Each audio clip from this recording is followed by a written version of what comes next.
Bonjour bien-aimés, la méditation de ce jour a pour thème « Les justes posséderont le pays ». Et nous allons nous baser sur le livre de Psaume 37, le verset 34 qui dit « Espère en l'Éternel, garde sa voie et il t'élèvera pour que tu possèdes le pays ». Lorsque nous prenons la version parole de vie, elle nous dit ceci « Mets ton espoir dans le Seigneur, suis son chemin, il te rendra grand » pour que tu possèdes le pays. Alors, qu'est-ce que cela veut dire posséder le pays? Souvenez-vous de l'histoire de la Sunamite qui avait l'habitude de donner un hébergement au prophète Élisée et touché par la sollicitude de cette femme, le prophète Élisée lui a demandé « Mais qu'est-ce que tu veux que je fasse pour toi? Est-ce que tu souhaites que je parle en ta faveur au roi ?» Et cette femme de répondre « J'habite au milieu de mon peuple. Autrement dit, je vis dans mon pays. Autrement dit, tout va bien, je n'ai besoin de rien. Je vis en paix, je vis en sécurité de mon pays, j'habite au milieu de mon peuple, je n'ai besoin de rien. » C'est un peu cette réponse-là qu'elle a donnée, n'est-ce pas, au prophète Élisée. Alors, de cette réponse, on peut comprendre un peu ce que David veut dire par posséder le pays. En réalité, posséder le pays, c'est vivre en paix, en sécurité et de façon durable dans le pays. Nous allons prendre, toujours en restant dans le livre de Psaume 37, nous allons prendre le verset 3 qui dit ceci: « Mets ta confiance dans le Seigneur, fais ce qui est bien, alors tu resteras dans le pays en toute sécurité. » Tu resteras dans le pays en toute sécurité. Donc posséder le pays, c'est de vivre dans le pays en toute sécurité. Prenons le verset 11, toujours dans le livre de Psaume 37, qui dit ceci, dans la version parole de vie: « Mais les gens simples posséderont le pays, ils goûteront une grande paix. » Donc posséder le pays, c'est vivre en paix, en sûreté dans un pays. Nous allons toujours prendre encore, en restant dans le livre de Psaume 37, le verset 22, qui dit, dans la version Louis II, « Qu'à ceux que bénit l'Éternel possèdent le pays. » Donc posséder le pays, c'est être béni de Dieu. Donc pour me résumer, lorsqu'on dit que le juste possède le pays, c'est-à-dire qu'il y vit en sécurité, dans une paix durable et permanente, et dans la bénédiction de l'Éternel. C'est un peu comme son Canaan, le pays où coule le lait et le miel.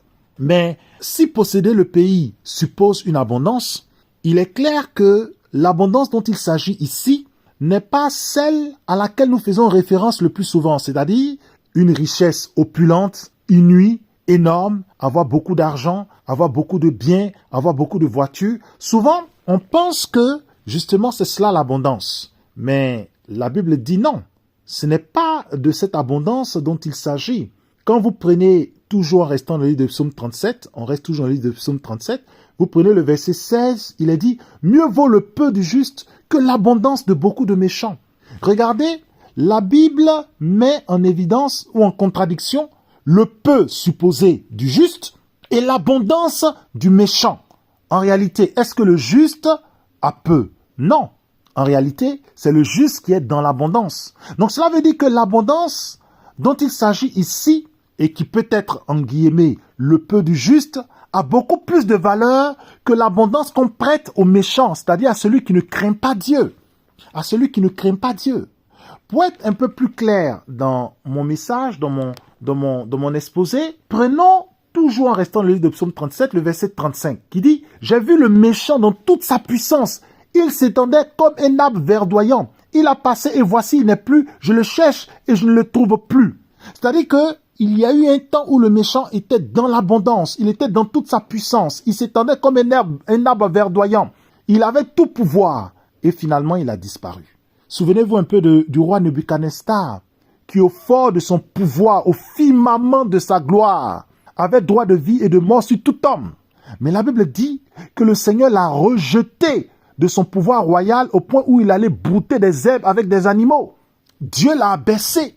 Donc l'abondance ici, au sens biblique, c'est le fait justement de jouir de fruits de son travail avec le peu que nous avons, qui n'est pas en réalité un peu, mais qui est ce qui nous est suffisant, ce qui nous est nécessaire. Donc de jouir du travail, de ce qui nous est nécessaire, de ce qui nous est suffisant, de sorte que le plus que nous avons, le superflu que nous avons, nous sommes capables de le partager aux autres. Voici le vrai sens biblique de l'abondance.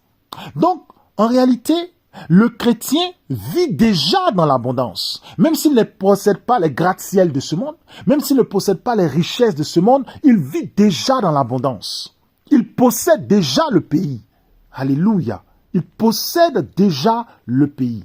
Alors, je vais vous raconter l'histoire d'un sous-officier policier ivoirien qui s'était résolu de vivre dans l'intégrité dans son travail, de se contenter de ce qu'il a et de se refuser tout racket. Donc, quand on l'envoie, n'est-ce pas, dans les rues pour siffler les automobilistes, il refuse de prendre de l'argent, contrairement à ses collègues sous-officiers ou autres officiers, qui, eux, pouvaient se faire des dizaines, voire des centaines de milliers de francs par jour. Mais ce qui est paradoxal et intéressant dans l'histoire, c'est que chaque fin du mois, c'est auprès de ce sous-officier qui n'avait pas un salaire mirobolant que, n'est-ce pas, ses collègues corrompus demandaient toujours de l'argent. Alors, on se demande, mais comment cela peut être possible pour quelqu'un qui vit effectivement dans l'intégrité, il vivait vraiment dans l'intégrité, que Dieu bénissait, que Dieu enrichissait et qui jouissait effectivement du fruit de son travail de façon légale? Mais comment se fait-il qu'avec le peu supposé qu'il a, il était capable de prêter de l'argent, voire d'en donner à ceux qui s'engavaient chaque jour par les voies et les moyens de la corruption? Mais cela n'est pas étonnant, parce que la Bible dit quoi? Que le méchant emprunte, il ne rend pas, le juste est compatissant et il donne. Toujours dans le psaume 37, verset 21, le méchant emprunte et il ne rend pas, le juste est compatissant et il donne. Il est compatissant, le verset 26, il est compatissant, il prête et sa postérité est bénie. Sa postérité est bénie, ses enfants sont bénis, il prête. Voici comment Dieu fait grâce au juste en le faisant vivre et jouir du fruit du travail, de son travail dans le pays qu'il lui donne. Dans le pays qu'il lui donne. Alors, je voudrais inviter mes frères et mes sœurs et moi-même à garder confiance dans le Seigneur. À garder confiance dans le Seigneur, à espérer en lui. À ne pas se croire démunis, parce que nous les chrétiens, nous pensons souvent que nous sommes démunis. Non, nous ne sommes pas démunis.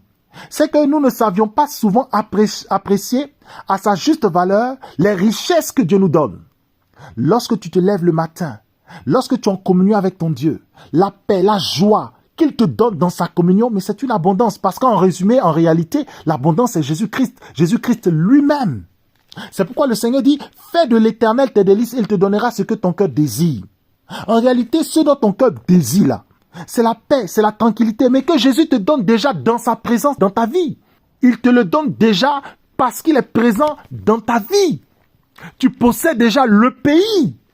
Alors, lève ton visage si tu étais affligé et rends gloire à Dieu. Fais de l'Éternel tes délices. Cherche à trouver ton plaisir, ta joie dans la présence de Dieu.